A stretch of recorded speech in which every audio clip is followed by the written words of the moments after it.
All right, welcome back, everyone. We had a very engaging session in the morning, and I'm sure we are going to just follow it through the afternoon with more critical and complex questions to resolve our own archiving projects. Dinesh and Ram, we are recording as I'd written in the email, and what I've clarified with everyone is the intention is to build an online resource about these subjects. Okay, so Ram has been working on projects for 9 years that help high-impact workplaces like film studios and the ISRO. As a member of the free software movement, he has helped to build capacity, develop skills, reach out to people, and grow. Ram is also working with various decentralization organizations such as Janastu and the Open Space Foundation. In both of these organizations, he's working on decentralized tools like Papad and Minkeni in communities where literacy is a challenge, but knowledge is abundant. Papad is a sense-making tool that can be used to make sense of audio-video annotations. And in my best understanding, also help archivists, prospective archivists, and curatorial projects. I think having done the formal introduction, I would also want to sort of share how knowing Janastu, Dinesh, Bhanu, Shalini, and team has been one of my entries into digital archiving. It started with introducing some of these tools and the work they do at Janastu to students at Shristi while I was there. And then we have had many such dialogues, either dialogues or workshops, and also collaborations so that the work that they do, and which is not just about digital archiving, but also about decentralizing the knowledge, can become more mainstream. And I think that's why it was very exciting to have Lekha on one end and talk about Papad and the work at Janastu on the other end of the day. So thank you guys for making time, taking the invitation on. And yes, hi Ram. Hi Shalini. And over to you, Ram. Yeah, thank you. So I have two more folks who I work with, Dinesh and Shalini. So what I'll do is I'll go back and share the presentation. Okay, so getting started, like Ishita described, Papad is an audio-video archiving and sense-making tool. But we like to go into a little more detail on like if you have to really define Papad in its extensivity, then we would call it a media fragment annotator. And what it does is it helps people create inclusive hypermedia archives in the decentralized web. And why do we want to do this is to enable people to tell stories, right? So in this talk, we'll be breaking down each of these line items. We'll try to go into a little more details in understanding what this means, what each of these means. But before we go in, just like any archiving, annotating, storytelling tool, Papad may not be the right fit for everyone for all kinds of work. So just like every other tool, take Papad also with a pinch of salt and try to see or rather critically analyze if Papad really fits in. And this is really the direction that you want to take with your archive project, right? Because a wrong tool can just make a lot of things go bad. Okay, so so what we'll do is each of the colored line items will be breaking down into separate slides, and we'll try to go into each of these words, try to understand what it means and how all of them come together and correlate, and what led to the development of Papad and how are we going forward with that, right? So we'll start with the first line, that is media and fragments, right? So many of us understand media as, the moment we say media, there are at least 3 to 4 things that come to our mind. One is images, audios, videos, any kind of structured / unstructured representations that go through. But if we boil down to the meta of what media consists of, is a media largely just consists of a name, meaning what is this media all about? A little more detailed descriptions In case of images, it could be in the image itself. In case of audio video, it could be a text that is um, coming along with the audio or the video. So it could be a detailed note on what this media is all about. And tags are basically hashtags that you want to represent that you think would make sense to the media, right? And at the very, very outset, if you're taking an archivist stand, it is at least these three things that you would want to associate every media to, right? So you want to name the media, you want to write a little bit about the media, and you want to give it at least hashtags, something that represents and allows you to search on a single word basis, if not try to go into a larger, very detailed search, right? But the media doesn't necessarily end here, right? As an archivist, it's also important for us to understand when did this media really come in? What date, what time, when was it collected and when was it archived? What really is the time period of this media, right? So, for example, we may have media coming from, for example, the 17th century, but probably got available only in the 18th century, but archived in the 20th century. So we want a full trace of this timeline as an archivist, because only then it would make sense for us to look at the media and try to understand what does it even represent, right? The next very important metadata that most of us knowingly and unknowingly attach to is a place or a location. That potentially tells what's the significance of the media to maybe a specific point in the place, or to a small region, to a village, to a whole town. It really depends on the media and the location mapping. And finally, the author of it, meaning who originated or who helped create / co-create this media, and what does it mean? Who is this person? What value does this person create in this whole space? And how important was this person over a period of time, right? So all of this put together is really what forms, at the very, very outset, is what forms a media from an archivist standpoint. And obviously, different projects require much more information. We'll come to that as a part of when we start exploring Papad, how we don't limit it only to this, but then allow every archivist to scale media however you want it, right? And let's also try to understand fragments. So when we mean fragments, Papad is very specific to audios and videos. So which means we are very cautiously, or at least at this point in time, I don't think we are focusing on images.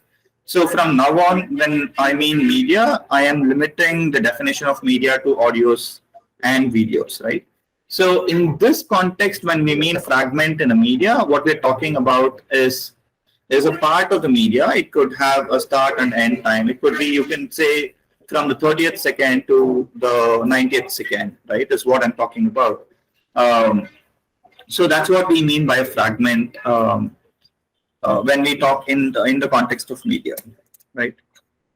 And then if we go back to the original slide, we're talking about media, fragment, and annotation. There is like three words. So if we go to trying to understand what is annotation, annotation in the archiving world has taken a lot of words, a lot of structures, workflows, etc. But annotation also has a very standard definition and a standard way of representation, right?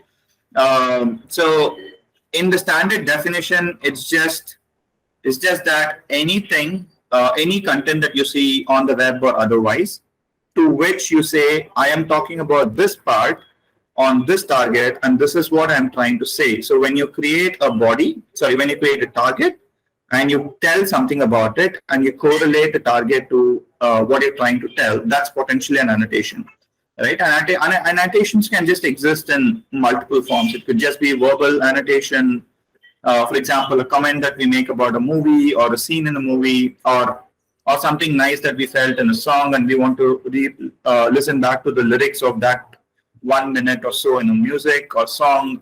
Or we were talking to some interesting person in an interview, and they made a statement that really motivated you, or that excited you. So all of these are potentially annotations. So there's always a target, meaning you're mentioning or you're talking specifically about a fragment, and then there is something that you're trying to convey, and that something when you measure against the target, there is a relationship. It could be an emotion, it could just be knowledge, it could just be some representation, it could be a meme that you saw.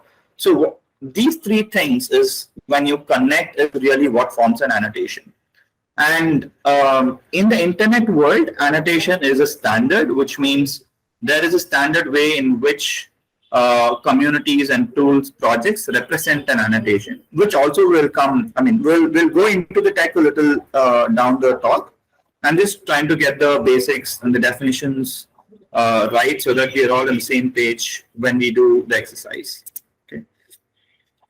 So in our case, what we're talking, and specifically in the media context, what we're talking about is when we say a target, we could either be talking about a URL. A URL could contain an audio or a video, or a fragment of a media. Meaning, I am, for example, if I was watching a news interview and I'm specifically talking about an author who spoke between the 3rd minute to the 8th minute, which is a fragment, or it could just be some part of a web page that I'm trying to talk about, right? And that's a target. So I'm referring to something or some part of something.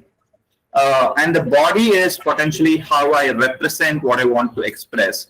It could be text. It could again be an audio recording of that part. It could be a video recording or a selfie or just some tags.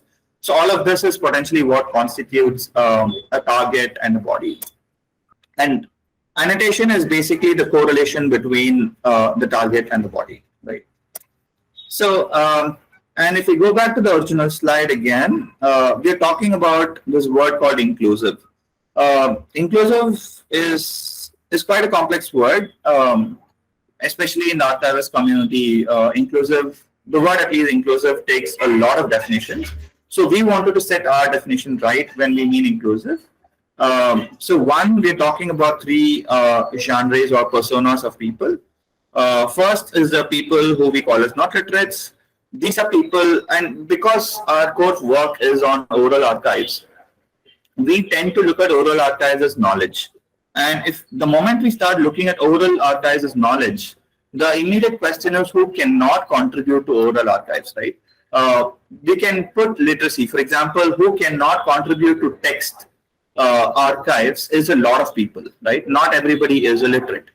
But if you are just asking someone to speak in their own language, everybody is illiterate and everybody can contribute to an oral archive. It could just be a story of a stone, or it could be a story of a tree.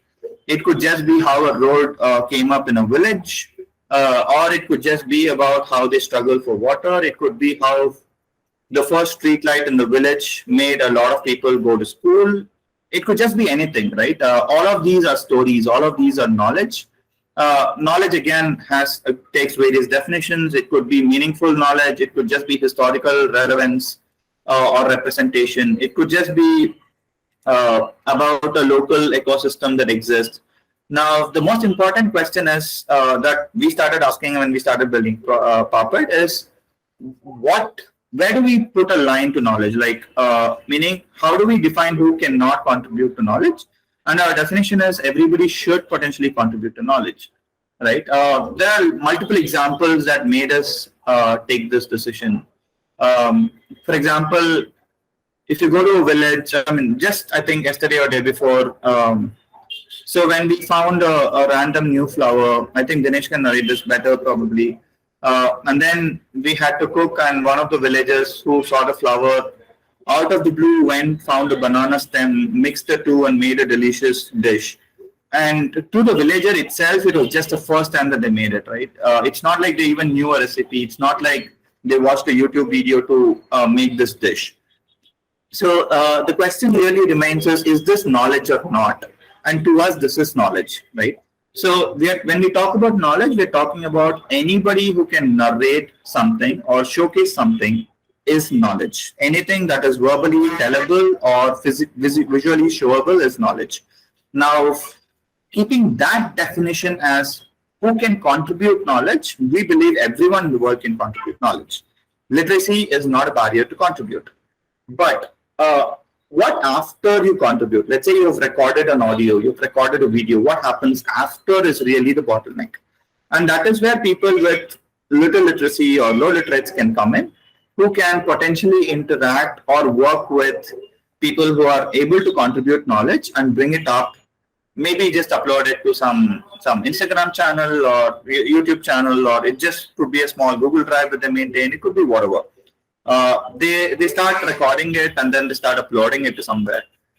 And probably people like us who are literate enough to understand what it means, probably what correlations do they draw, we can all collaborate with a certain person who is able to upload to tell saying, hey, we have tried something like this and this seems to have worked better, or this is a beautiful tree that I've never seen, but I can draw similar botanies over my place. Maybe there was a correlation between the location that I am in and then you are in. So there's like a lot of collaboration, and a good example is today's social media itself, right? Because we put up something randomly on social media, and then there is a lot of comments ignoring "this is cute," "that is awesome" comments. Let's just forget, like remove all of those comments, and then when you start looking at it, the rest of the comments actually is contributing back in trying to tell what that probably an Instagram reel means, right? Maybe the importance of a song that is coming, or the person that is trying to narrate. Maybe it was about how they narrated. So there's a lot more information and collaboration is starting to come in, and a lot of us who are viewers probably of these Instagram reels, we also reshare with our own interpretations of these Instagram reels. For example, if you're picking a random YouTube video that you liked, the YouTube video obviously has its own description. But then let's say you want to share it with a friend, you add your own description on top of the existing YouTube description. You don't say that the YouTube already has a description, why should I tell you something about it, right? So knowingly, unknowingly, we have all been contributing some kind of knowledge on top of existing knowledge, and that's potentially how we have all grown. So keeping this a larger definition of inclusion is where we are trying to relook at oral archives and what we really should enable. So the bare minimum is even the not literate should be able to contribute knowledge. The literates or the viewers or anyone who is interested in this knowledge should be able to add on top of this knowledge, so that nobody in the equation is allowed to be left out. Everybody is trying to contribute some way or the other. And that is one of the core fundamental idea of how we are building the platform and how we want to continue building the platform. Right? But what this largely allows us to do is, meaning when we take such a broad spectrum of our definition, what it really allows us to do is to start relooking knowledge as self-organized systems by the communities. And it's not like an archivist institution is trying to go to a community and trying to tell them saying, this is the knowledge we are interested in, the rest of it is not useful, right? So instead of trying to tell an institution to a community, telling that this is the only thing that is useful, the rest of it is not important or not useful, instead we want to relook at it and the other way around, where we tell communities saying this is what we want to express. Whoever is interested, take it forward, right? A beautiful example of this is there's a friend of mine called Prabha from a place called Pondicherry in India, right? So Prabha was trying to analyze the life of people in the south coast, along the coastal south of India, which is the Bay of Bengal, and trying to see what did people really do, because when you look at the sea coast is a very intense, very happening space, right? The immediate thing we could all think is, oh, people fish. But then there is a lot more. There is a port happening, there is a harbor happening, there is a trade happening, there is recreational activities happening, there is industries that are coming up close to it. And how do all of them, co-create, co-live, and how do they go forward? So this is a very complex problem in the coast. And interestingly, one of the communities who used to live along this coastal lines had very interestingly used to be daily wage laborers in an industry in the daytime, used to sing songs as a form of expressions and also as a form of protest, but used to do boxing as a form of recreation, right? And the songs that the people wrote used to be either a representation of what happened in many of these boxing exercises, or about their pain and protest that they used to do as an outcome of industries, but also used to narrate their everyday livelihood, right? And this song is very important because that potentially tells how people really live. And this is way back in the 1950s, 60s, 70s. So almost no digital archive. It's just one person telling it to another person over verbally, and then hoping that every other person who listens to it continues to take forward this knowledge, right? So initial expression of the community was, no, who are you? Why are you interested in this livelihood? But then when you start listening more and more, when you start trying to understand what they are trying to express more and more, instead of you defining, saying, look, I am interested in this, I'm interested in that, I am only interested in songs of boxing. When the friend went and told, look, I'm not trying to do anything, I just want to listen to all of your songs, right? And the community chose what they wanted to express, and that is what led to this whole understanding of that community's history, and this is how they lived, right? So there is, on the flip side, there is value in trying to allow communities to organize themselves and express knowledge that they want to express, instead of an institution trying to define, saying this is what we are interested in and you express this kind of knowledge to us, right? So our impact is the flip side and not the institutional approach. Yeah. And the only reason we want to take this flip side is oral history is not just some knowledge. It's not like, I'm telling this song, there is some meaning in it. It is potentially and essentially interconnected knowledge. So if you have just listened to one song of this community, it would probably be, you will feel like, okay, this community just went to the industry, worked from morning to evening, came back to home and slept, right? But it's when you start listening to at least 20 or 30 different songs from people, you start realizing boxing was a thing. It was the most important recreation. And the only reason it became a very important recreation was because the industry at that point in time couldn't operate in the evenings and the nights due to lack of lighting. And people could just do boxing with very less lighting over some other recreations which needed a lot more lighting, right? So with very little lighting and almost no electricity, the only recreation that people could do at that phase was singing and boxing, right? Boxing became as an outcome of their physical strength because of the industry. Singing became as an outcome of oral expressions of the community, right? So the only reason we were able to draw parallels and connect these things is because it's important to look at oral history as interconnected knowledge, meaning stories that correlate over an ecosystem or a community and not just of a person, right? So going further, if you go to slide 1, we were talking about inclusive, and then now we're coming into hypermedia, right? So, but before I go in, does any of you have any questions, or am I going fast or anything? Do you want any more clarification before I go further? So I just had a question in terms of the media types, because when we say oral histories are interconnected, I feel the same way even for photographs and documents, that they are very interconnected forms of knowledge. So will it be eventually possible if somebody wanted to use Papad to also work with other media types? Or is that something that can be customized? I'll probably come to that during the demo. I think when you start seeing the interface, I think it would start making sense to you. Okay. But the answer is partially yes. Okay.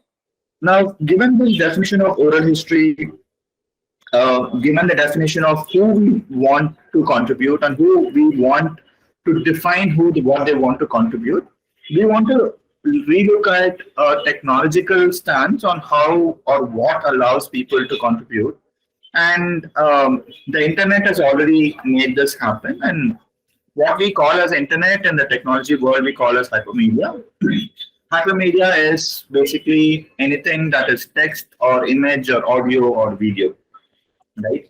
All of them put together potentially forms a hypermedia. So every web page that you access today or every website that you access today is already hypermedia, right? So that's what hypermedia means.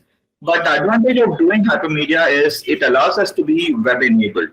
What this means is it allows you to transform your forms of expression or your forms of content expression into a shareable archive, possibly using internet or not using internet, but basically using the fundamental ideas of internet. Okay. We'll come to what is this fundamental idea of internet in one of his more slides. We'll go into a little more detail. The second thing that hypermedia really enables is it makes things a little more discoverable. Meaning the moment you publish many of things on some kind of a platform, it could just be an app in your desktop or laptop or mobile, or it could be a website or a web app or some SaaS thing. But either way, the moment you archive in hypermedia, you potentially have the ability to search across, to navigate across.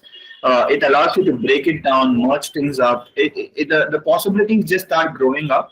And when we mean discoverable, what we also mean is it allows you to break things down and put up your own form of hypermedia. And that can also again be rediscovered by many people.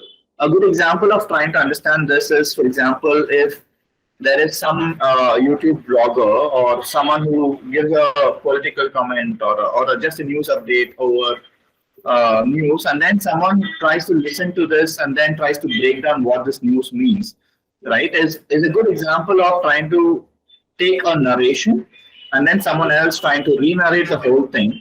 But both the narration and the re-narration can be made discoverable back to the people, right?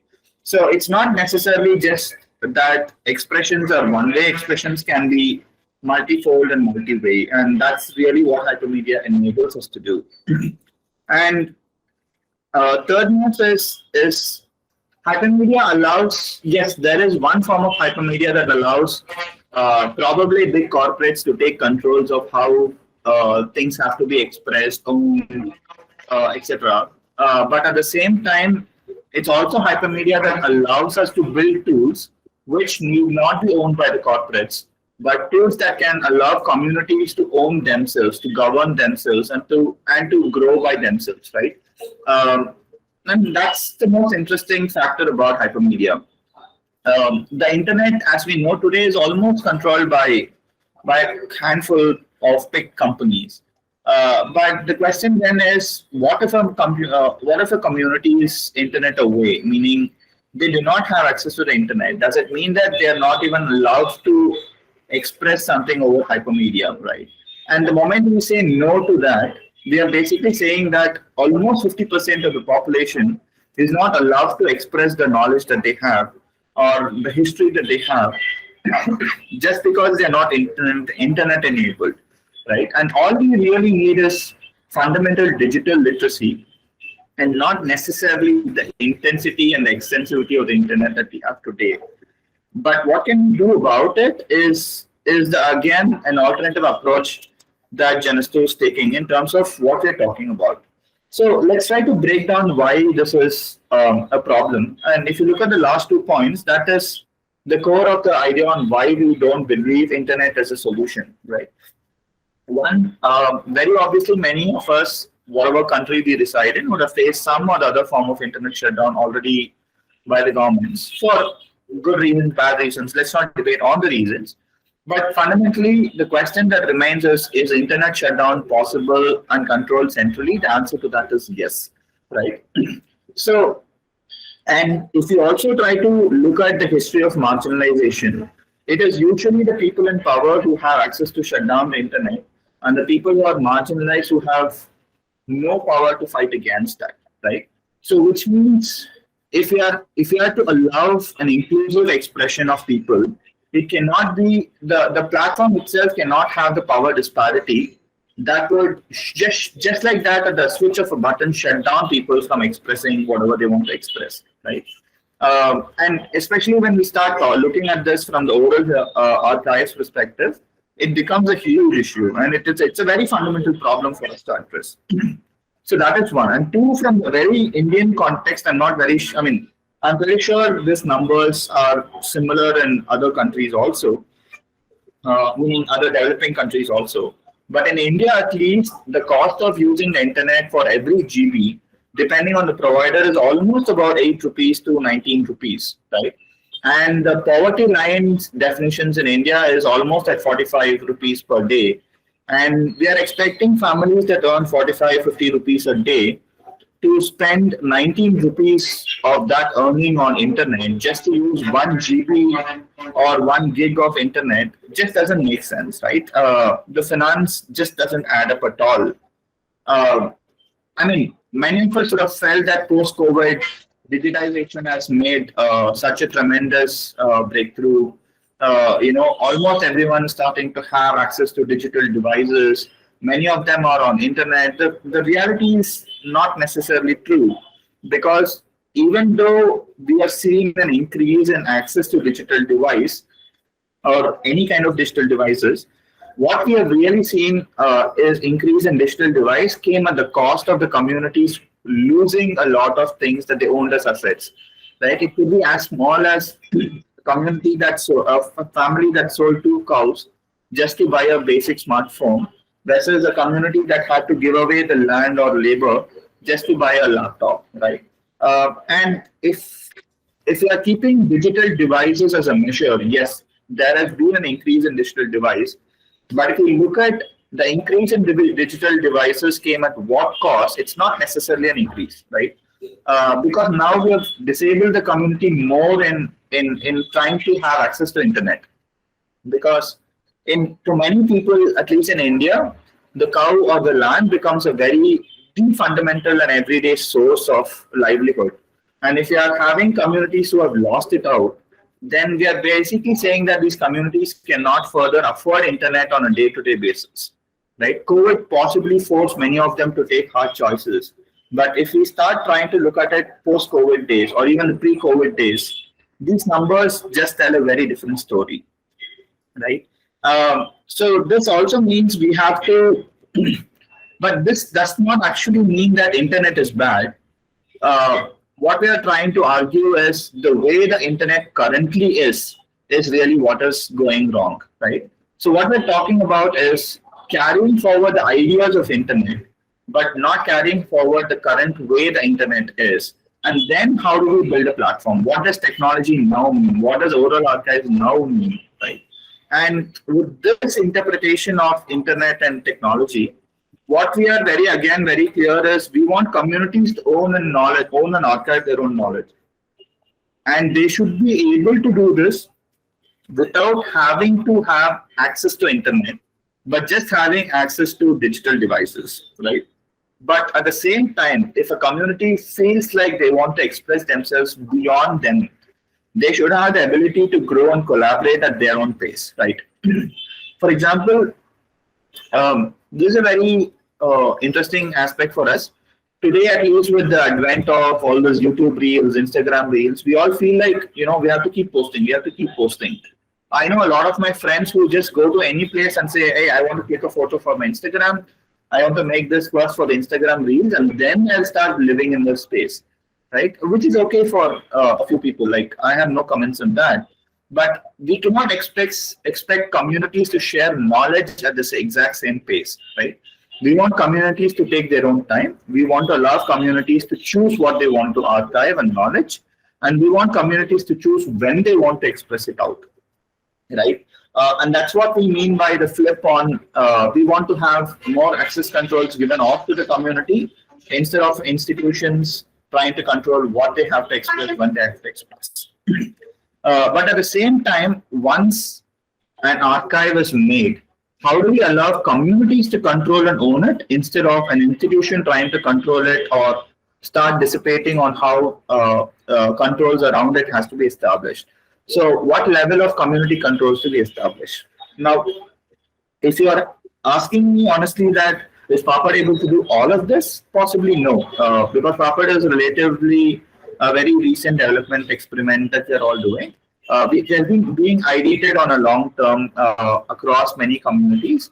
But in terms of the tech, many of this, some of this is already live. Many of this is being built.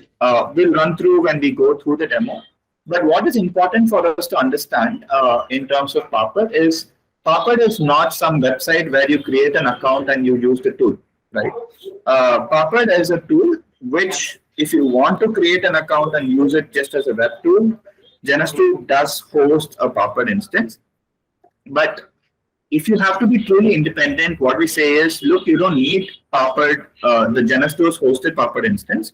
You can just take the source code and you can run Papad yourself. All you need is one Wi-Fi router and a small Raspberry Pi. And then you have Papad running in whichever community that you're working in. It can be as simple as something that's running in your house. I saw someone who's working on family archives, and you don't even need a hosted instance, right? You can just have something running on your laptop. You don't need it need not be visible to the whole world. Versus someone who's really doing a large scale thesis on oral archives, who may need, like, I may have 200 audios which I want to annotate and draw correlations, in which case a hosted instance makes sense. But either way, you want to host it, you do not want hosted, you want to run it by yourself, or you want to run it with a group of friends, Papad does allow you to choose how you want to run the tool, right? Um, yeah, and how does it enable, or rather, why does it enable, is this fundamental idea that we believe in and we work on called community networks. So what we mean by community networks is basically, imagine you are in a village and your village is connected by just a couple of Wi-Fi routers, right? And just with the Wi-Fi routers and some possibly apps on your phone, you're just able to talk to everyone in your village, but possibly not to anyone outside the village, right? That is what a community network means. So assuming your village, or sorry, assuming your village has, let's say, 4 Wi-Fi routers put up in 4 corners of the village, and if one of the Wi-Fi router is shut down, what will you do is potentially you just hop into the house which is running the Wi-Fi router and say, hey, turn it on, right? So the fundamental idea of community networks is not about, oh, look, I have access to internet, but rather say, as a community, as probably a group of friends, or as a village, or as a town, we are able to put up our own Wi-Fi routers or just cables, and we are able to talk to each other. So potentially the idea is trying to see if we can be neighbor first or an anonymous user first in a community scale, right? Not an internet scale. And also what we want the community to have access to. Maybe it's just a group of friends, which means I may just be interested in watching movies along with my friends. So I just choose to run a couple of movies and some software that can play movies to a group of friends. Versus if you're a serious group of technologists or archivists, you may want to run 4 to 5 different archiving tools and just start connecting them to each other. But what you want to run and how important or secure you want to keep, the definition of it again comes from the group of people who are trying to run it, instead of someone else sitting in a very different place trying to define the whole thing, right? So what we are basically talking in terms of Papad is, it is a local first, which means it is internet dependent. You don't need internet to access Papad, and it can run fully on a local network, and hypermedia archive as a service. So effectively, if you're having a laptop and you have a Wi-Fi at your home, and if you're running Papad on your laptop, everyone who comes to your house can use Papad without the need for internet, right? So all of us are capable of running services effectively. I'll again take a pause here and open up for questions. I think I can speak again for myself. While conceptually I do understand a lot of these things, I'm very curious as to how it can be executed. So for example, even when you said that we can use Papad as a source code and develop our own platform, what if I don't know coding? So what is the dependency on, of course it's beautiful to think of everything as a collaboration, but collaborations also don't come free of cost. So what does it mean to decentralize and then manage the resources, basically? So I know that this might get answered when you demonstrate it, but I'm just putting it out there. Sure. Yeah, I'll come to that. Yeah. Okay. So if not a question, then I'll try to address some parts of what Ishita had asked. So so the most common question is always, what if I'm not technically capable? And that's a very valid question, and which is where we have at least been stressing on idea of why you need communities over just individuals trying to do things, right? So far in our experience, what we have been doing is there has been some or other form of collaboration that has always come up.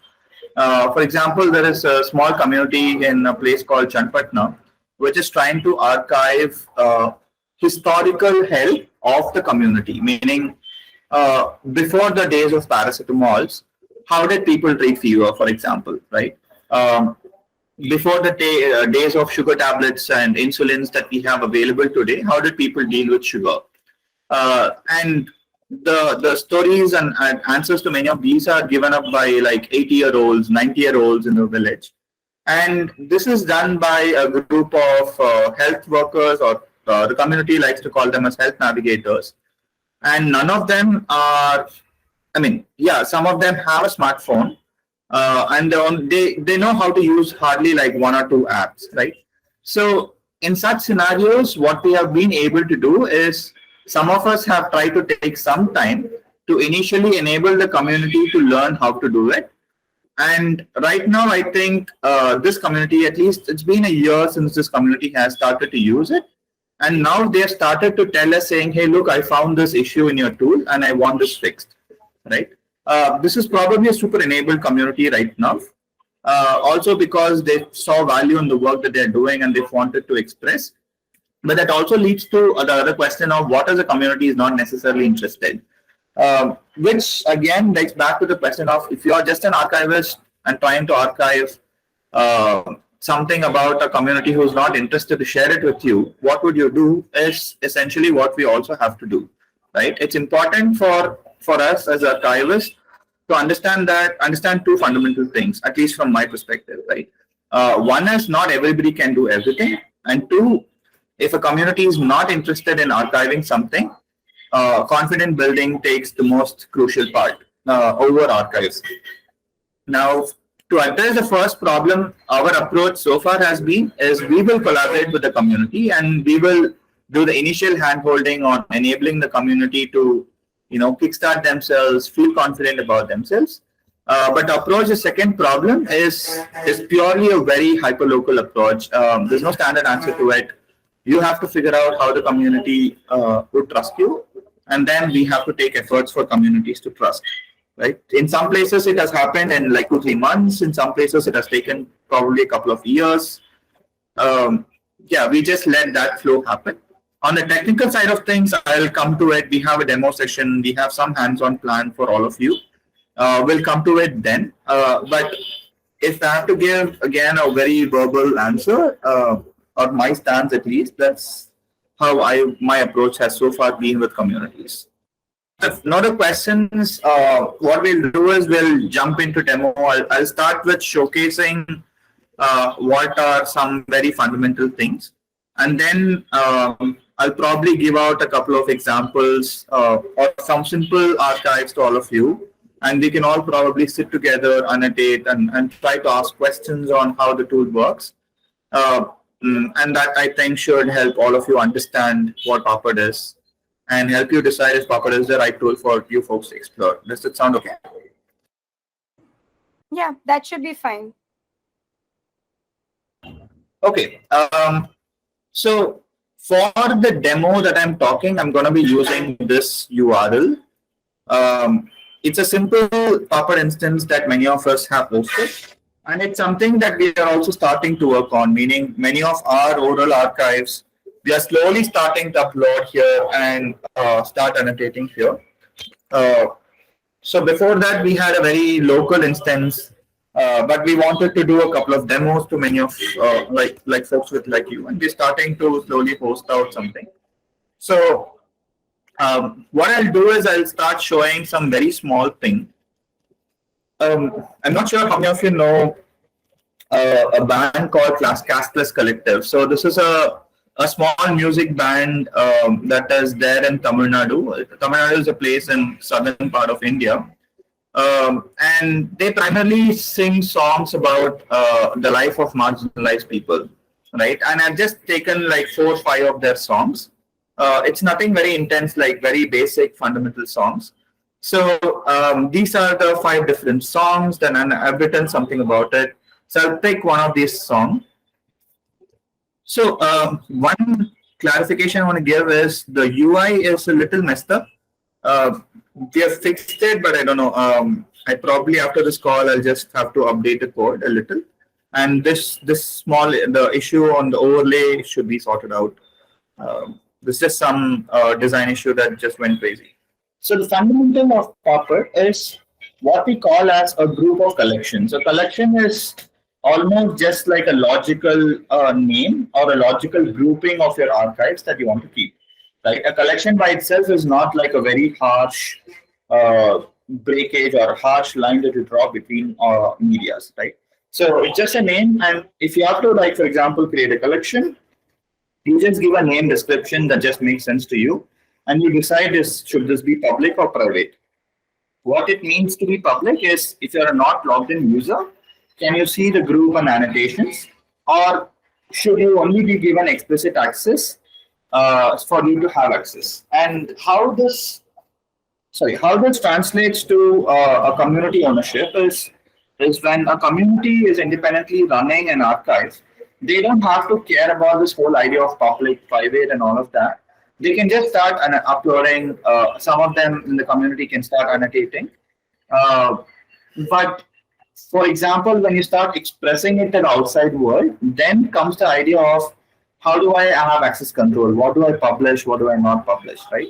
So that transition also in some of the use cases that we have handled, I'll run you through at the end of the talk on how we have handled such scenarios. So if you are in Puppet, this is the collection page, collection creation page that I was showcasing. Just public, private. Anyways, we'll come to this whole collection workflow a little later. We don't have to worry. So I'm taking this collection called Cashless Collector, which is just a couple of songs that I like from the band that I have uploaded and I have annotated, right? I have a couple of media. I click on one of those. And then if you see, my annotation basically says that from this time to this time, it's the music and the beats that I have entered. It's from this time to this time. There is a lyric that potentially puts out this question. So this is a very serious annotation. The song itself is also a very serious song.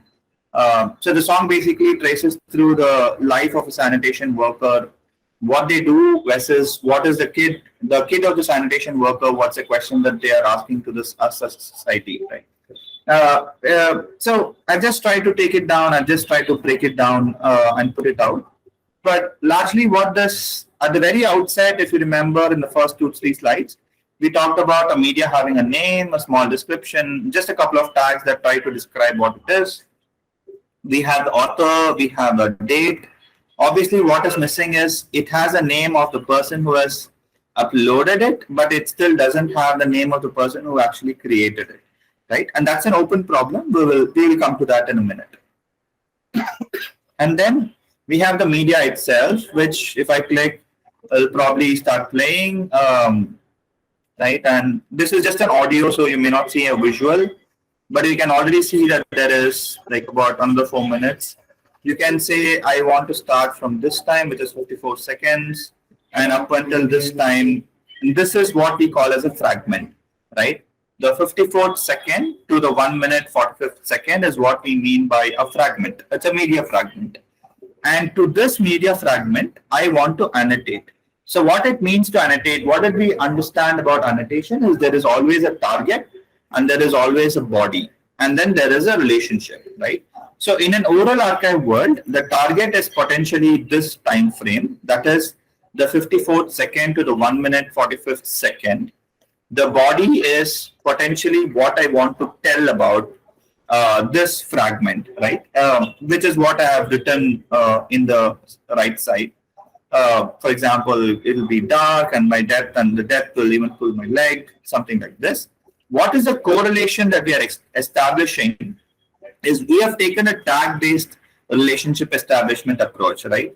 So when I write a specific description here, I am free to describe my own tags again that tell what this body correlating to this target, what is the relationship between these two, right? I am allowed to express this as tags. And what you also allow is, let's say if this specific fragment, media fragment, also has a relationship to other forms of media. For example, we currently do not support again an audio or video as yet another fragment. That's something that's coming up in another couple of weeks. But currently we support an image. For example, you found an interesting meme that you think makes sense also as an annotation along with, for this specific target fragment, you can just upload an image and keep it there, right? So that's what at the very outset a media fragment and an annotation means, right? Now I'll take one more song that I've annotated. Um, this also has, it's from the same band. There's like a series of annotations that has come up. It also has a body. It also has a tag-based relationship, right? And that we have expressed. Now, what we will do is we'll do one live annotation.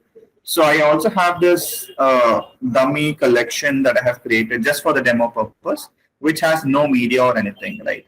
I'll try to upload a media. So when I upload a media, if you remember a couple of minutes back, when I was uploading the song, we had this question of, we are writing the name of the person who's uploading, but not necessarily of the person who created the knowledge, right?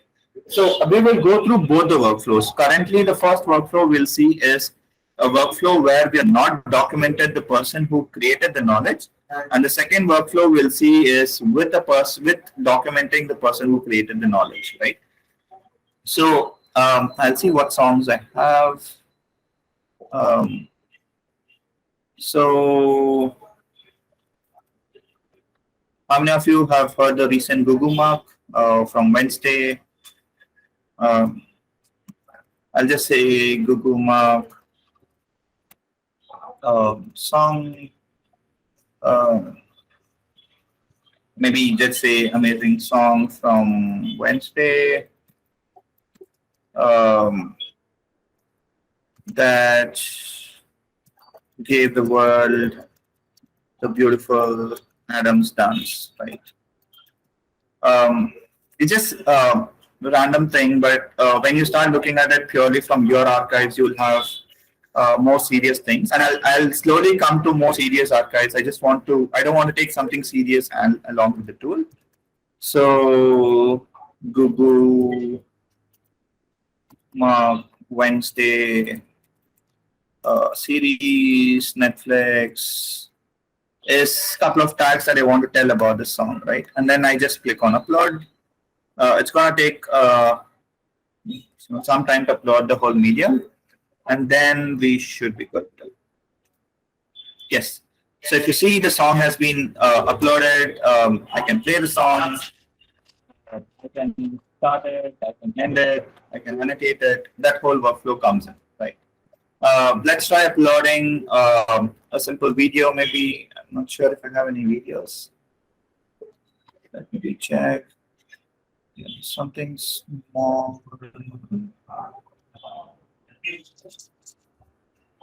Yeah. So this is a beautiful TED talk by Derek Severs on how to start a movement. It's a super short 3-minute video. It's available on the internet. So I'll upload this.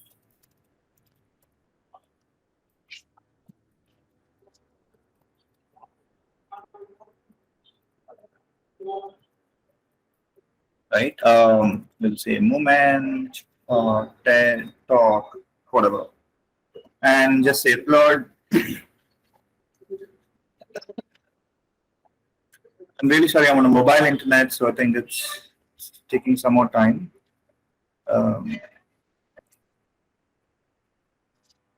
Yeah. So and then once it's uploaded, I can see that the whole TED talk coming up. I can see the whole video. There's a talk. I can also do the same process of starting, ending, and annotating. Right. So the base building block of Papad, the first and the base building block is the media upload, right?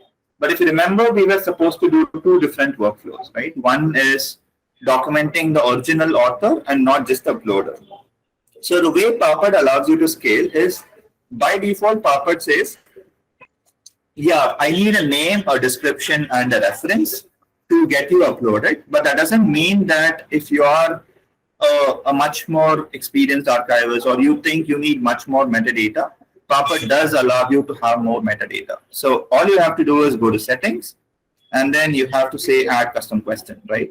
I'll just say this has to be an age, or I'll just say location. I'll keep it as string. I'll say this is a mandatory data every time I upload a new metadata. And I want to give a default value to the existing archives, or I choose not to give a default value, right? Currently, I'll not give a default value. Let's explore another question with that. And I'll just say submit, right? And now when I click on upload media, if you see, initially it asks only for a name, description, and a tag. Now it will also start asking for a location, right? And that's also something we have to give. Now, I'll create one another question to showcase the differences, and then I'll come to uploading yet another one, right? I'll add another question. I'll say, I'll just say creator. I'll also keep this text. I'll say this is mandatory, but to the existing ones, I want to give a default value of need to be traced, because I currently don't know who it is. So which means there's an extra effort the community has to take to go in and trace.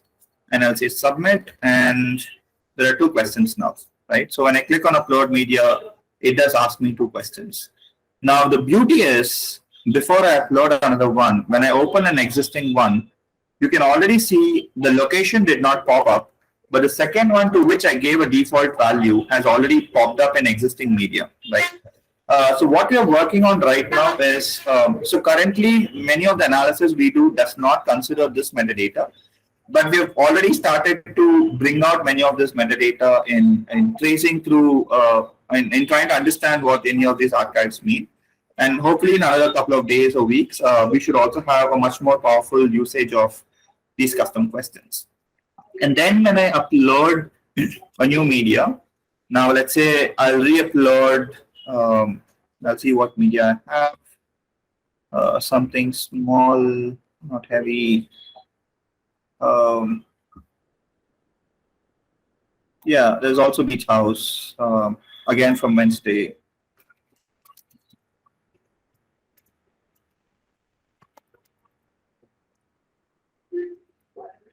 I'll again give Wednesday, Beach House, and then I'll give a location as Netflix, because that's where I came across the song. So, and then I actually forgot who the creator is, so I'll just give a dummy name, but in the real world, you will probably be giving the original name, right? And then you say upload. And if you remember, location, we told do not propagate existing data to existing data. So if you see here, both the data points have come in. One is a beach house, which is the location.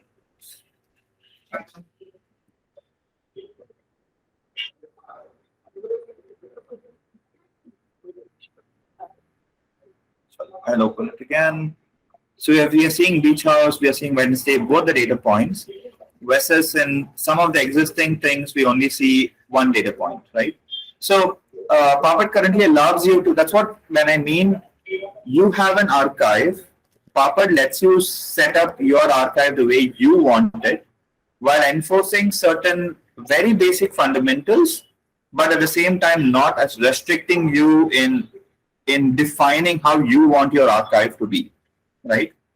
And that's what we mean by the media and the annotation workflow, right? So what we will do right now is, if all of you could now open stories.genesis2.org, and I would recommend all of you to just create an account. Remember, currently we have disabled all your email verifications and everything. So if you just given a username, password, you're already logged in. There's no need of an email verification. If all of you have, I mean, anyone who wants to do a hands-on, and if you can just create an account, then what we could do is we could all collaboratively annotate a couple of media that I have uploaded, and that should help you understand many things about the workflow that I was talking so far. So I'll give probably 2-3 minutes for all of you to create the account, and if all of you could either verbally or over the chat just acknowledge that you were able to create the account, then I'll go forward. So while all of you start acknowledging, what I'm going to do is I'm again going to the settings and I'm enabling all of you to write or basically annotate, right? Um, Ishita, is this your name on Puppet? No, I mean, so username I put curating for culture. I Okay. think I can see Nishita is also registered. Arko is also registered. I think if we get to know who all are trying hands-on, that will also help. So we know we wait for you. Those who are on mobile phone or somewhere, you might be multitasking, and we will not bother you. Okay, Sanya is also registered. Sony. Look for Sony. Soni. Okay. Okay. So what I'll do is, as many as others keep confirming, I'll start defining the hands-on that we do. So So what Ram, all of you? add Sony, Soni. I don't know if you did. Sorry. Okay, I'll do it right away. Yeah. What I'll do is I'll first brief the activity and then I'll add other users. Right. Okay. So to whoever is added, you will start seeing this thing called this collection called T movement building, tech movement building. Right. This collection. So what I did yesterday was just searched a couple of TED videos that I watched before on almost everything, trying to where different kind of people have narrated their version of building a movement. Right? How did they start? How did they succeed? Some people have expressed it a little more intense. Some people just have expressed it in a fun way. Right? So what we'll do is I'll just ask all of you to pick any of these videos and listen to it once and then probably sit through it and annotate. We can take like 20-25 minutes. It's okay if you can't finish a whole video, it's totally fine. Even if you want to like limit yourself just to like 3 minutes or 5 minutes of any video, that's totally all right. Right. The demo is always going to be there, so you can always continue doing it after the workshop too. Right. So that's the activity. So the time right now is 3:20. So we'll take time till maybe 3:40, and feel free to ask questions if you're facing any issues. Don't worry about this tab called statistics and sense making. We still haven't covered that as a part of the talk. So once we have experienced this whole thing, I'll come to what is this idea of statistics and sense making. I'll first explain what it means, then we will try to see what it is leading us to. Okay. Okay, so could you repeat what you want us to do? Because to me, the collection is locked, for example. So, Um, so you are Ishita, is it? yes. I should. If you're worrying about this icon, ignore this icon. You can potentially just click on Open View. Okay. Clicking on view takes us to this page, despite the icon. Yes. Yeah.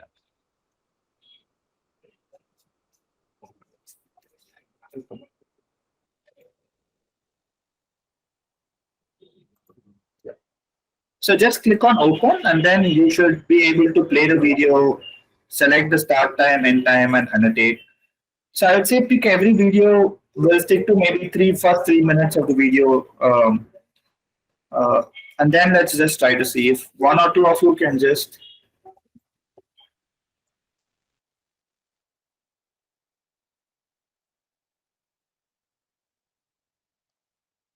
Okay, understood.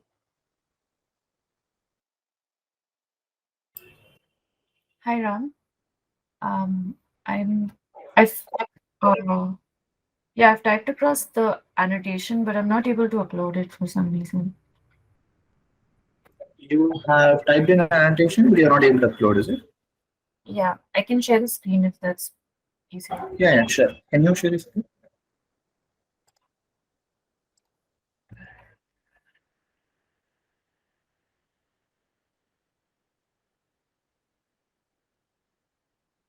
So when I click on upload, nothing seems to happen. Can you just try to cut down on the text? I remember a recent fix. It doesn't look big, but remember someone reporting. No,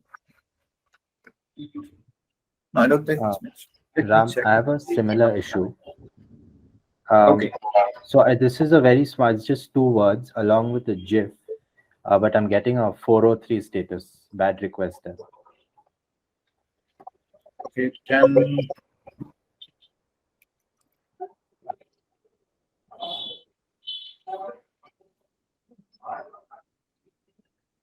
Nishita, can you try now? Just click on upload. Yeah, it worked. Thanks. Okay, sorry. I think I missed adding the names. Right. Okay. All right. So now the most prominent question that is probably running in all of our head is, okay, I uploaded an audio or a video. I wrote something about the audio or the video. I can just do that even using a simple spreadsheet, right? So why do I need a big platform like Papad? I mean, I can just run a spreadsheet on a computer in a network, and I can just be happy. And that's exactly where Papad goes one step beyond. What we have done so far is we have understood collections, we have understood what is a media, we have tried to do annotation. But where Papad is now heading towards is what we call as sense making. So sense making is when you start seeing this. Okay, so sorry, so if you all remember, there is this tab that I told let's not focus on right now, called statistics and sense making, right? So what it has done right now, I'll probably just refresh.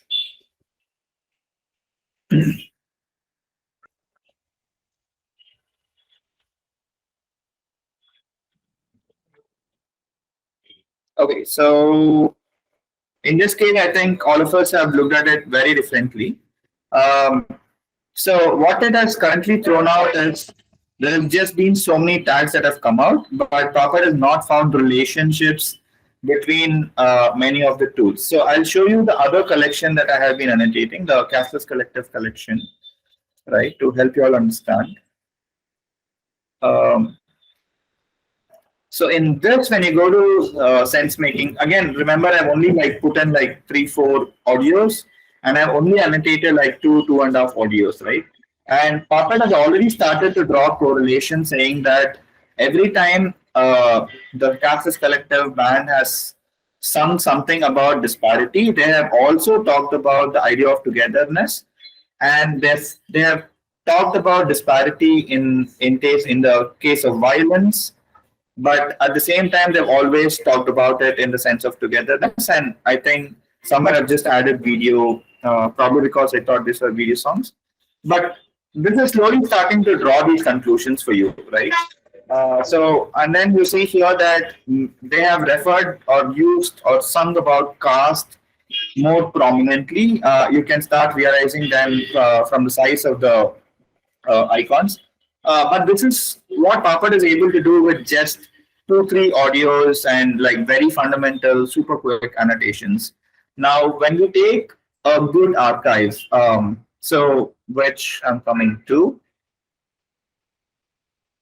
So Stories from Iruvai is an archive which some of us are starting to annotate and start uploading. So Stories from Iruvai's archive basically showcases many of the audios, videos that have been referring in the community that we have been collaboratively working with, right? So what that means is, so this is an archive about someone called Rangamma, who is in the village, and she's talking about how she likes to pick this specific weed that is just abundantly available in the village, and how this weed is useful for treating cough if they get it, right? And then so we are starting to annotate this and put it all together. Now we have a huge collection of such similar archives, right? We recently visited Anantpur in Andhra Pradesh, and the villagers there from a community called Timbaku, they started describing what kind of plant combinations that they use to treat their animals in case if they are hurt, or for example, if the animals are having stomach pain, etc. Right? And we have a huge collection of this, which we are now starting to clean up, which we are now starting to slowly upload and start annotating. So many of these archives are either in Kannada or in Telugu. So we're finding people who can understand it, who can put it all out. So for the Rangama's archive, you can actually find a good amount of annotations that is happening. This year, still trying to find someone who understands Telugu to annotate it the right way, right? But once we start annotating it, the sense making in this platform would also start drawing correlations between things, right? And the most interesting correlation, I mean, we have not put it up here in the archive, but we have listened to many of these archives. And we are already starting to find similarity between how many of the plants that is just growing around the village is either treated as a most useful food or is used to treat a disease. But it is never just sold in the market. Meaning, if you go in a shop and you ask for that fruit or veggie, you will just never find it. But it has grown around everyone's house. They don't buy medicines, but they usually treat themselves with all of these plants. And we have been recording many of these archives. The community has come forward to tell them that every plant and what is the nature of it, when do they use it. And slowly, once we have started to put it all out, probably in another week or two, we should have finished putting our archive out. So I would say keep watching the stories from Iruve archive collection. And you will already start seeing sense making popping out more sensibly, right? It will start drawing correlations between plants, the community's health, and how historically has health and the plants that they grow around has been contributing to the growth of the community, right? So there are many of these such ideas that is slowly coming. So many of the archives that we have are also private archives. Meaning they are not on the internet. It is communities that are independently running these archives.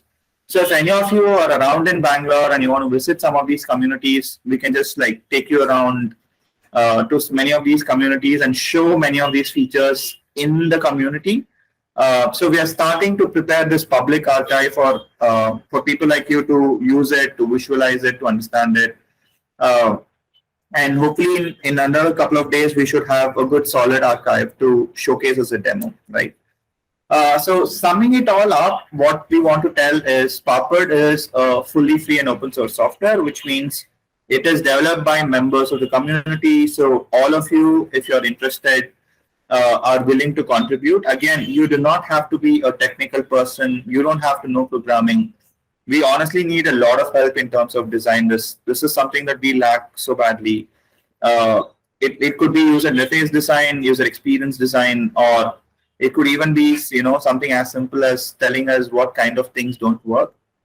We also are interested in people who love writing out documentation or who love work. More than anything, we are interested in talking to people who are okay to create public archives instead of private archives. And because that makes a lot of sense, right? It's only when archives start becoming also public when we can actually start drawing correlations across communities. For example, how do people in Karnataka have been treating cough versus drawing parallels to how do people in Tamil Nadu, how have they been treating cough? How have people in the southern India been dealing with water issues versus compared to people in the northeast, how have they been dealing with water issues? So how do we start drawing these parallels? How do we start putting out these correlations? Is potentially when many archives also start becoming public. Again, remember, public does not mean a removal of copyright. Public only means it's publicly accessible for people to look at it, to interpret it, to ask questions around it, or to tell stories around with that. But that doesn't mean that the original value of the copyright itself is degraded. But if you again have questions, meaning you have an archive that you think is a fit, but you are not very sure if putting it out would violate copyright, would it have the right sense of, reach out, etc. Always do reach out to us. We'll be happy to talk to you, answer any questions that you have, and help you navigate through the whole process. Right. And if any of you wants to reach out, I've given all three of our emails, so feel free to write an email to any of us. But if any of you happen to be close to Bangalore, so our community space is situated just about 80 kilometers from Bangalore, in a place in the valley of Devrandurga. You can find beautiful snakes, amazing vegetation and hills. The whole space itself is called Antal. I think Dinesh can talk about the space and the history of space better. Yeah, but we also have internet connectivity. We have power, so all of that. So if you feel like physically seeing our faces, yeah, feel free to just drop down anytime. It's an open space. Yeah. So Dinesh, Shalini, if you folks want to add anything, I don't have anything else to add. If not, then if any other questions any of you have, we can take that. Uh, we have another 5 minutes from the time that's given to us. Sure. So then I think we'll open up for questions, and I just want to re-ask if Dinesh or Shalini are asking or want to share. Yeah, I mean, we're kind of lucky that we are set in a rural community where we have multiple challenges and a lot of cultural heritage, biodiversity, crafts, and agriculture, permaculture activities that can all be found here. So there is no dearth of like things to annotate. We just have to get together and work on methods and techniques. And also, we look forward to kind of getting real archivists like Ishita and company, where we are asked the specific questions like, hey, why can't I do this? But I want to, extract this and take it with me to somewhere else. And then I want to present it to this institutional archive. And what about that? And how does it go about? And all those things. Uh, for us, we have been trying to follow standards and web standards for web annotations, which means it's exportable. And since it's a standard, anybody else should be able to import it and use that annotation. You can even ideally take it and share it in your social networks or as a message. And that annotation should lead to you seeing part of the media that it's targeting. And it's a decentralized web. So these questions of what does it mean to annotate in this community here, which is internet independent, and the archive that you're using today, the stories.genesto.org, how are they related? When do we, make them sync with each other, or should we share the whole annotation, or do you want to selectively share with another community? All these are interesting questions, right? So when Ram is showing you stories.genesis.org, it doesn't mean that's what we have in the local community archive here. We also have a puppet running where I am sitting right now, and that's a completely independent instance. Just to give some ideas, right?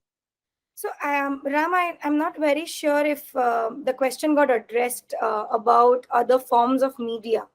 I'm sorry if I was supposed to understand it through the demo. But, All right. Yeah, I forgot that.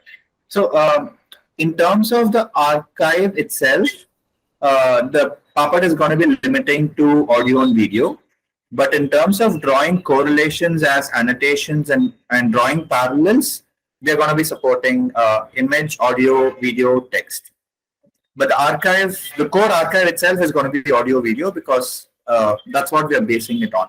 so, is there a possibility to customize the platform to build some collections which are mixed media, or will it only be eligible for those who are working with? Because even if I speak for Shwetal, she's not feeling well, but even though her archive is about Navratri and Garba, and the fact that her primary data or primary elements of the archives will be videos,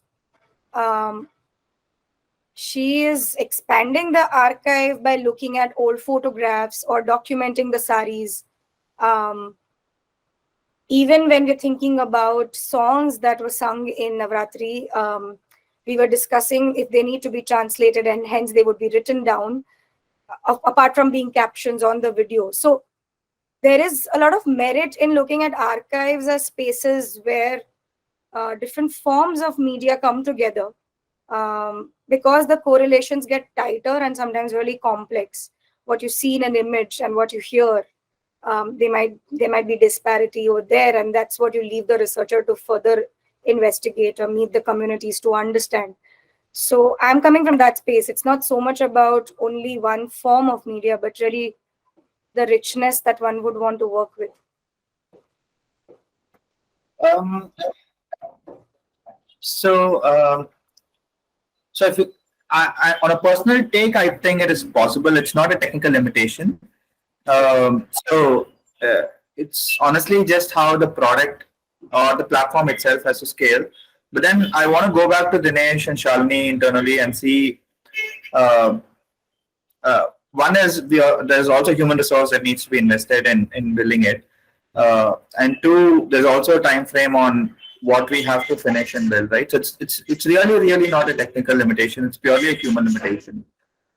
Right. So maybe what I can do is we can have an internal conversation maybe in another day or two, and then we could come back. But technically possible, do we have the time to invest human resources? Really, the question. But if that is a good solid archive project, then we could make customizations specific to the project, and then we can see how to make it more generic for other communities with similar requirements. But I would say I want to keep the conversation open and not say yes or no at this point. There is a possibility though, yes. Yeah, we have tried this 10 years ago, text and image annotations, right? Sub-image annotation. And those are the very common as that we are going away from being inclusive a little bit, because this is what most community, like internet communities, are doing. We thought we'll spend time on media annotation, which is audio video, which is what naturally comes for low literate people. But it's not a technical limitation. This is the first thing that we tried more than 10 years ago, and we know how to do it. It's just Okay. like you have to ask like you need it, and then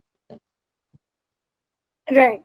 Yeah, I think I'm just clarifying this in case some of us who want to build using Papad can reach out to you all and then find out if and when it can be done, if it has to be done. And similarly, both Sony and Tanisha are interested in creating archives which are to do with books and publications. So again, I'm trying to understand what kind of media restrictions. So if would a PDF go up? And if a PDF goes up, what is the way it would be seen? Because the way video is right now playing like a video, or an audio would play like an audio, what would happen if it's a book PDF? So sorry.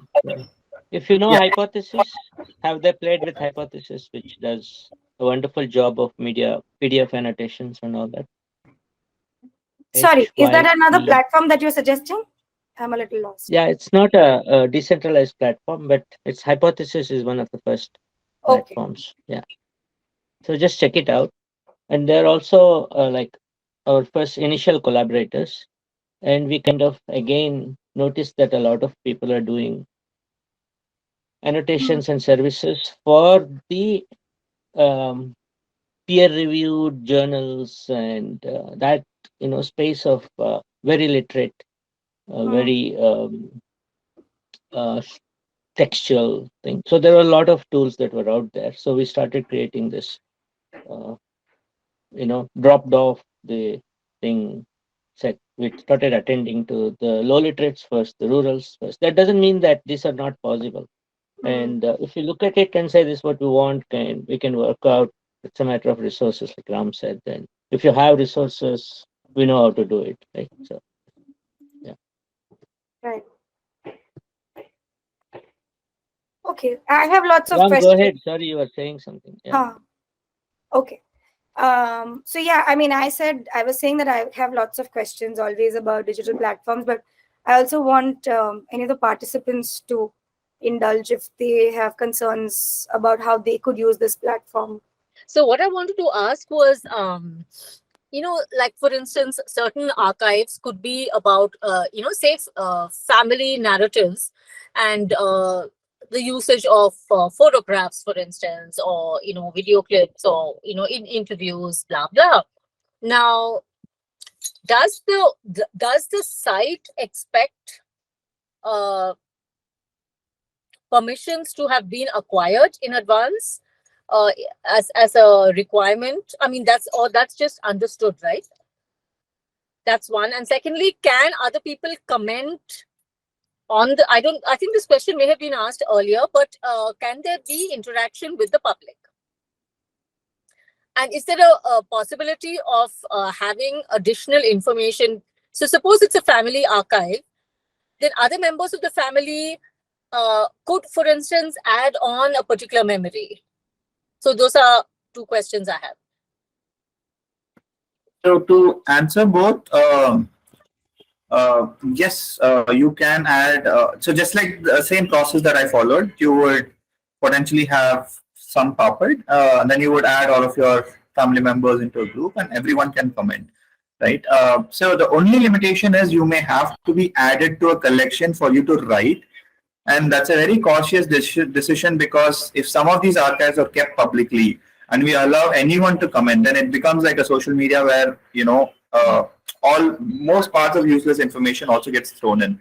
So, so that's the only reason we have put in that limitation. And but on the contrary, we are interested in having a conversation if you think better models could be adopted, right? It's the easiest limitation we could put in, so we have just put it in. Again, going back to archives where hypermedia also includes images with photographs, for example. Like I answered before, we are open to having a conversation about it, but currently the platform does not support images as an archive. It does support images as an annotation, meaning I saw the family archives link that you had shared. It was quite an interesting one. So the way I would want to put it is, let's say it's about a story about a grandma or a grandpa, for example, or great grandfather, for example, right? And then we have a photo. There is always a narrative to a photo, right? So the way I want to reinterpret to enable you to do things faster is to keep the narration on Papad and then add the photos as annotations. So you get the power of both image archives right away and audio narrations right away. But the image as a starting point and then adding audio to images is the inverse of this is really not possible right now in Papad. But like we responded to Ishita, if we see, if we can have a larger conversation and we start seeing potential, then we are happy to invest human resource in exploring the inverse possibility also. So the current possibility only keeps audio or video as a base and then lets you add on everything. But if you think there is enough archival use cases of a combination of image plus audio and video, yeah, that's a possibility we're willing to explore. Great. Thank you so much, Ram. And So I just want to add something before. I'm sorry.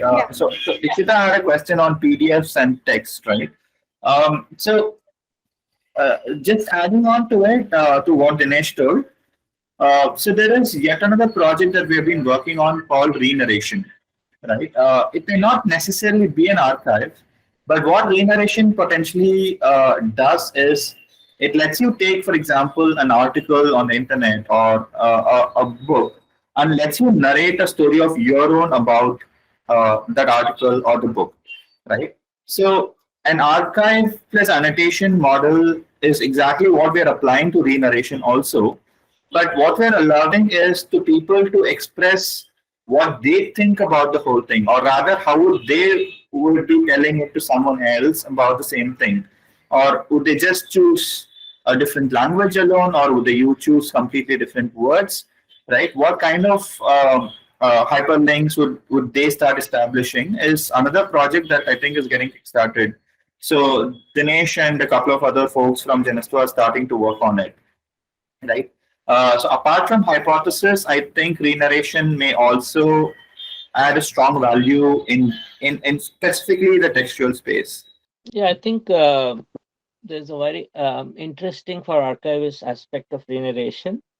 any unstructured data can be, independently, without the original authors being involved in the process of restructuring content, can be structured for your own needs. Okay. If, let's say, if a page has a missing author, you can say, I know the author, and that's an annotation. It's also a re-narration because you actually produce a new page as a result. And where that page will be, how you would um, handle the multiple versions, multiple alternative narratives, all that is a very interesting um, future that we have ahead of us. Like when we were read on Wikipedia, oh, everybody can edit. How does that work, right? But then you see, like, okay, over time, there are ways to make it kind of stable and limited. So Sanya had basically asked what is the name of the new platform, and I hope I've spelled it correctly. Whether you're going to use a hyphen in re-narration or write N capital. But if you can share the link whenever it's ready, we'll share it within the group as well. The other question which I was moving towards, if nobody else has right now a reaction, is about the public interface, because I think quite a few of the archiving projects that we are thinking of, but largely I think the purpose of an archive itself, when we question it, is built around the idea of public engagement or dissemination of information. So will the collections on Papad have their own URL, or do they just come here and search for the project name when we ask them to? So how does that work out, the public interface of, or do we use this URL and then work with a different interface? So I'd say to get started, just to play around, feel free to use stories.genestu. Yeah, and once you start understanding how the whole thing works, then I would say it's important for every archival community to take the decision on how do you want to run this tool, right? Do you want to have your own URL under your own domain name, or do you just want it to be private? Are you okay for it to be public? So, I mean, it really is subject to what the archive is all about, right? And maybe once you're comfortable, again, like I always say, feel free to just write to us, because every archive is unique and every archive is different, right? So we want to understand what the archive is and then make sensible recommendations. If you want us to host something, we are happy to host it under a different domain name, right? And we can give technical support. But if you think running it under your own servers or in your own private space is important, we can help you get started in the initial days and just technically enable you. So there are multiple ways in which we can help and work with you, right? But like I told, every archive is unique. So I don't think there are ready-made answers for us to give. But if you feel this tool fits your purpose, then yeah, let's just open an email thread and then we can get started. Okay. And that means the follow-up question would get answered at that stage, because we had discussed this in the morning also. Each archive would have its own charter or a vision statement, but more importantly, its own terms of usage, or at least consent taking if more community members are involved, especially in that case. So that kind of an information would come up when one is drawing the public interface for the tool, using the tool, and not necessarily while using the tool. While using the tool, I'm only deciding whether it's a private or a published collection. Is that correct? Right. So, so the reason I'm saying all of this is there are multiple parameters that come into play, right? So, an archive can be on a very specific topic and want to go intensely into only tracking a specific topic of archive, in which case just one collection may solve the problem, right? But sorry. But there could be communities which may want to track a diverse set of archives, probably because they have enough human resource, or the project needs it, or the goal of it requires it. In which case, you may need multiple collections, right? So a very simple decision making choice would be how many collections do you think you may have. If it's just one or two, a public thing with a private collection may solve the problem. But if you think you're going to be diversifying in terms of how you want to draw correlations, then a private instance with multiple collections may be useful, right? The other important question you may want to ask is how many other archivists are you going to be collaborating with, and what kind of tools do they use, right? If they are also comfortable exposing the target as a URL, for example, then Papad can happily work with such targets. But if it is, for example, a desktop-only tool which does not expose a URL, then we need to find how do we integrate with such archives, right? So to me, primarily, there are 3 points that would help. That would be the base questioning. One is how intense is your archive going to be? Two, how intense is your collaborations going to be? How diverse is the tool that's going to be, right? As a starting point. And that was what will lead at least me to further questions on, okay, what kind of usage patterns do we see? What kind of users are we going to see? What is the literacy levels of many of these users? Do all of them have, I mean, what's your archival process itself? Is it communities uploading archives, or is it archivists uploading archives? Are you in an internet zone, in a non-internet zone? Do you have a digital device or no digital devices? So there's like a series of questions that would pop up when we start understanding your archive. So at least for me, I was wondering, I annotated a video. What happens to that? As a moderator or as an editor, would you want to take a call on it? Because I wrote what came to my mind listening to that bit. Is there something like this is not completely true, or this is not fair fitting in this collection, and hence you would want to remove it? Is that something that the platform allows, or the tool allows? Sorry. Yeah, I mean, basic moderation controls we do have. We can obviously always delete an annotation at any point in time. But that is also the other way of asking the question is, the whole idea of Papad is to allow you to tell stories, right? So your story need not match with my story. I may want to interpret it in a certain way, and you may want to interpret it in a certain way. And Papad should effectively enable all forms of interpretations of an archive that is coming in, because the core of Papad is not just archiving, right? Archiving is a part of Papad, but the core of Papad becomes is, once you archive, what after that? How do you start drawing interconnections? How do you start drawing correlations? How do you start collecting patterns around things, right? So Papad wants to go beyond archives, because if we just need an archive tool, then Papad may be just another tool, right?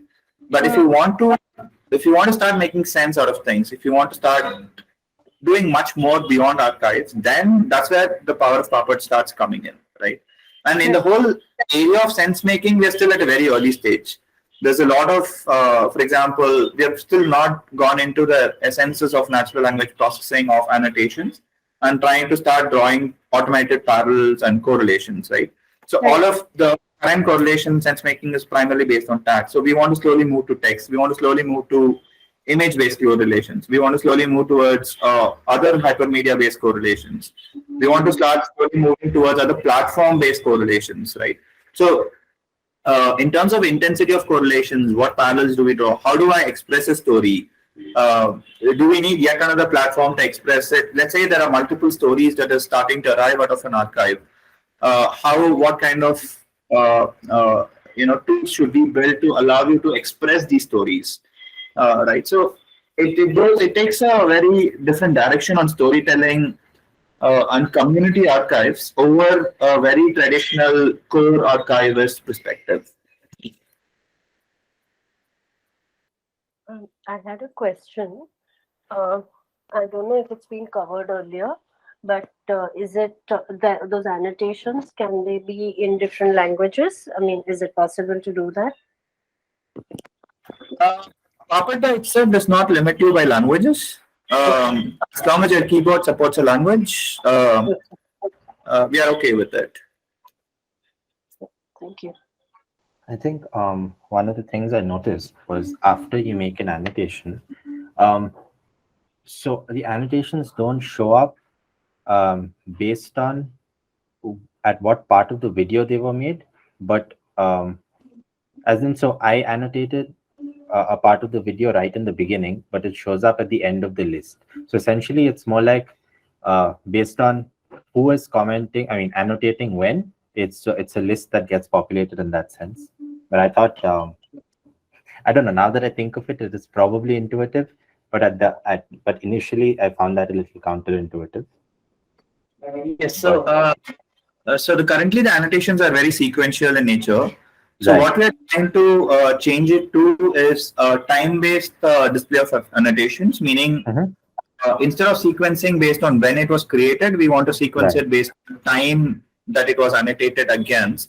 Right. So, Yes. for example, if you're playing at the first minute, you want to see annotations that correlate to that period of time instead Right. of first annotation that came in. So that's what. So there are many of these changes that they're slowly starting to bring in. Awesome. Yeah. So I Right. think it should in a couple of days. But what I would also say is, if you have some of these, I want to share two more links. I can give you the issues, or for example, if you want Papad to have a specific feature, I can give you a link where you can just put it out saying I It's want a this feature, and one of us GitLab can link, right? yeah, it's a GitLab link. I'll just post it in Okay. the chat in a minute. Yeah. Yeah, I have the link. But sure, yes, you may post it in chat. Cool. Sure. So to answer the previous question on language, so this is a name that we have given in Kannada, for example. So Papad does not necessarily have a language-based limitation. Right? You can see the whole description here written in Kannada. You can see annotation starting to pop up in Kannada. So as long as the keyboard is good and then you have a UTF-8 support, Papad should just work out of it, which I think most Indian languages now do. So in terms of support, let's say you find a bug or something not working in Papad, and there are two ways in which you can reach out to us. Actually, three ways. One, you can just email us and we can immediately fix it and update you. Or two, if you want to take a good developer approach, I'm sharing this link in which you can create issues. But if you think the tool is very technical and you may not be able to do it, then what I'll do is I'll give you an email, an alternative email, to which also you can just email the issue, and then we will be able to see it as a proper issue, and we can, keep the conversation forward. Right. But yeah, always feel free to just write to us, email to us. We'll be happy to fix all bugs that we find. At the same time, if you also have, honestly, the help that we really need is someone who's willing to look at the whole user experience and give us stronger suggestions. That's something we'll be very happy to take inputs and just get those things sorted out. And one last question, at least from my end, because I've got it in the WhatsApp messages when we sent a message about the workshop. Why is it called Papad?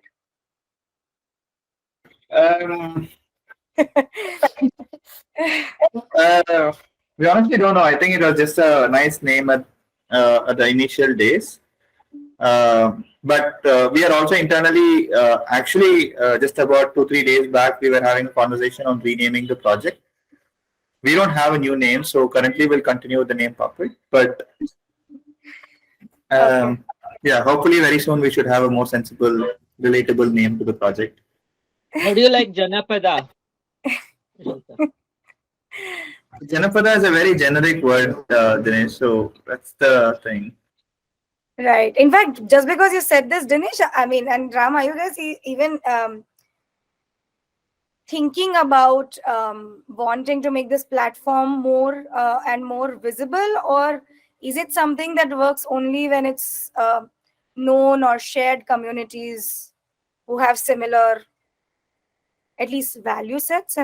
That's the word that comes to my mind right now. So does SEO matter to Papad? Not right now, because if 100 people start using it, we don't know until we have 10 good feedback from friends and family, kind of thing.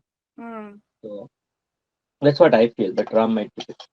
It's mature enough in a way, so we shouldn't continuously reflect on our own what if kind of thing. Like, but you already experienced what happened today because Hmm. there was some last minute fix, Right. and because it was a developer who was presenting, it was like easy to also debug and handle the issue. Right. I feel it was just the perfect fit. Exploring a platform in the morning and then working with a tool in the afternoon. Um, I'm just drawing the similarities and the dissimilarities for us to be able to explore digital platforms more conceptually. So yeah, as I said, morning we were working with a ready platform and you just go and create, whereas in the afternoon we're talking about a tool which can become many more things. And similarly, I think, but both of them obviously talking about in its own ways decentralizing and empowering individuals, which I thought was perfect. And I hope, more importantly, that it reduces, if not removes, the apprehensions that most of us feel when we think about creating digital archives, or archives based on digital tools and platforms. So they're not so complicated, basically. And yes, we'll still need to collaborate, we'll still need help, whether it's reaching back out to Lekha or team at Janastu or other friends and developers, but it's possible.